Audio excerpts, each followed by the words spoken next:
diremos, pois, à vista destas coisas? Se Deus é por nós, quem será contra nós?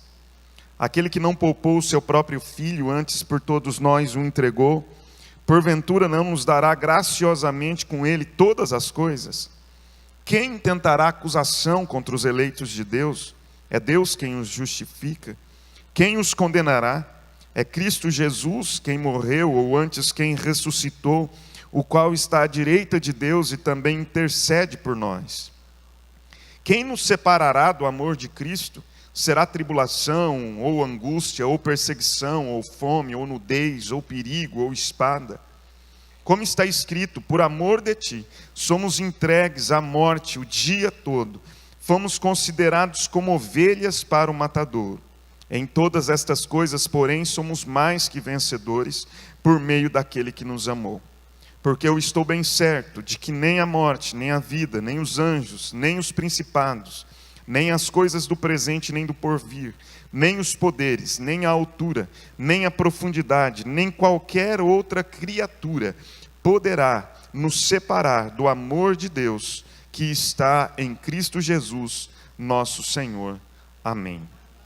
Pai Santo, nós clamamos mais uma vez a Tua graça e a Tua misericórdia sobre a nossa vida, para que, ó Deus, possamos verdadeiramente, Deus, expor a Tua palavra com a sabedoria vinda do céu, com o discernimento do Senhor, com o entendimento e a compreensão, ó Deus, que só o Teu Espírito pode nos conceder, pode nos dar. Eu peço a Ti agora isto no nome de Jesus. Amém e amém, Senhor. Amém. O capítulo 8 de Romanos é talvez um dos textos mais nobres e elevados que nós temos na Escritura. Esse texto é tão profundo, tão denso, que se tornou não apenas a carta aos Romanos, mas esse capítulo especialmente, tema de livros, se tornou temas de reflexões sobre a grandeza e a profundidade do grande amor de Deus, que é um amor inabalável. Eu queria que você pudesse acompanhar comigo nesses minutos, um pouco a respeito do que o apóstolo Paulo nos fala nesse texto de Romanos capítulo 8. Ele começa com uma pergunta no verso 31, dizendo: que diremos, pois, à vista destas coisas? Que diremos, pois, à vista destas coisas? Que coisas? Essa é a pergunta que nós temos que fazer inicialmente. Que coisas? Que coisas são essas que o apóstolo Paulo nos fala sobre elas a partir de agora?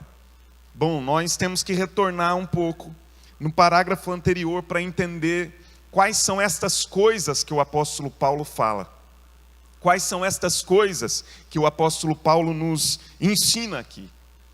Primeira coisa que o apóstolo Paulo nos diz no verso 28 é que nós sabemos que todas as coisas cooperam para o bem daqueles que amam a Deus, daqueles que são chamados segundo o seu propósito.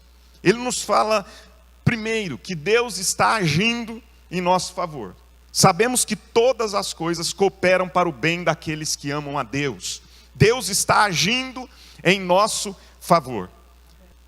Deus trabalha em nosso favor com um propósito final, que é a salvação. A salvação é o propósito final pelo qual Deus trabalha. E a Bíblia diz que essa salvação que Deus realizou em nosso favor, ela possui elos. E esses elos nos falam sobre algumas ações de Deus nessa história de nos salvar, nessa busca por nos salvar. Ele nos diz, verso de número 29, os que de antemão conheceu, os que de antemão amou. A palavra conhecer aqui podia ser traduzida, podia ser interpretada de uma maneira muito simples pela palavra amou. Aqueles a quem Deus de antemão amou. Também diz o texto, ele predestinou para serem conforme a imagem de Cristo. Diz o verso 30, que essa predestinação nos fez ser chamados por Deus na história. Em algum momento Deus nos encontrou na história, produziu justificação, Ele nos justificou, e depois a Bíblia diz que Ele nos glorificou. O último estágio, o estágio final da salvação, é o Deus que nos glorificou. Ou seja, nós ainda não experimentamos a glória, mas aos olhos de Deus, isso já foi realizado. Deus cumpriu todo o processo, começando lá na eternidade. Antes de nós existirmos, diz a Bíblia, que Ele nos conheceu de antemão, conheceu-nos antes. Deus nos conheceu porque a sua capacidade de presciência, de saber as coisas antes que todas as coisas aconteçam. Mas Ele não somente nos conheceu, nos amou, antes que todas as coisas se materializassem nesse mundo. Diz a Bíblia que Ele também nos predestinou. Você pode até não concordar, você pode até dizer que é confusa a doutrina da predestinação, mas isso não pode levar você a dizer que ela não está na Bíblia. Nós temos textos e mais textos na Escritura que nos fala sobre o ato de Deus nos predestinar, o ato de Deus nos salvar. Ele nos amou, e porque nos amou, isso gerou uma predestinação. Deus nos salvou dentro da sua eterna capacidade de planejar todas as coisas antes que elas aconteçam. E Deus fez com que isso pudesse se manifestar na história. De que maneira? Nos chamando.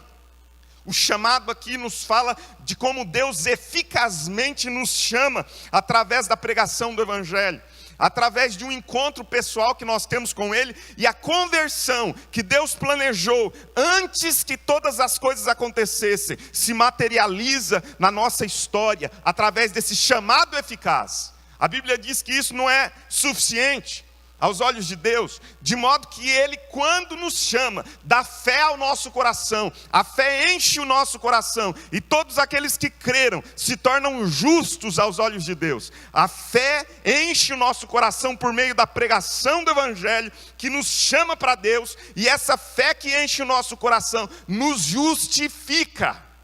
Fomos justificados aos olhos de Deus.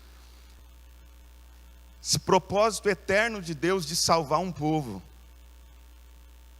fazendo com que todas as coisas cooperem para o nosso bem. Tudo coopera, tudo coopera para o nosso bem, para chegar ao fim disso. Qual é o fim disso? A salvação. Todas as coisas cooperam para o nosso bem, porque Deus tem um projeto final. E qual é o projeto final? A tua salvação. Então, se Deus precisa escolher entre o meu bem-estar momentâneo, preste atenção, se Deus precisa escolher entre o meu bem-estar momentâneo e a minha salvação eterna, Ele não vai titubear um minuto e escolher a tua salvação. Se Ele precisar trabalhar você nos vales da vida, e isso se tornar um cooperador para a sua salvação eterna, Ele o fará. Todas as coisas cooperam para o bem daqueles que amam a Deus, daqueles que são chamados segundo o seu propósito. Qual é o propósito? A tua salvação. Não há nenhuma condenação para os que estão em Cristo Jesus. Por quê? Porque Ele nos justifica. E se Ele nos justifica, se Ele nos faz justos através do sacrifício de Jesus, quem que vai intentar acusação contra nós? Satanás? Sim, ele está tentando, mas é Deus quem nos justifica. Senhor, eu quero pedir que o Teu Santo Espírito gere consagração nos corações.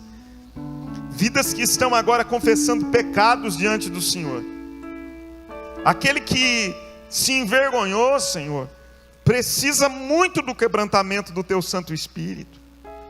Mas aquele que veio, ó Deus, já está quebrantado. E a Tua palavra diz que sacrifícios agradáveis a Deus são um coração quebrantado, compungido, não desprezarás.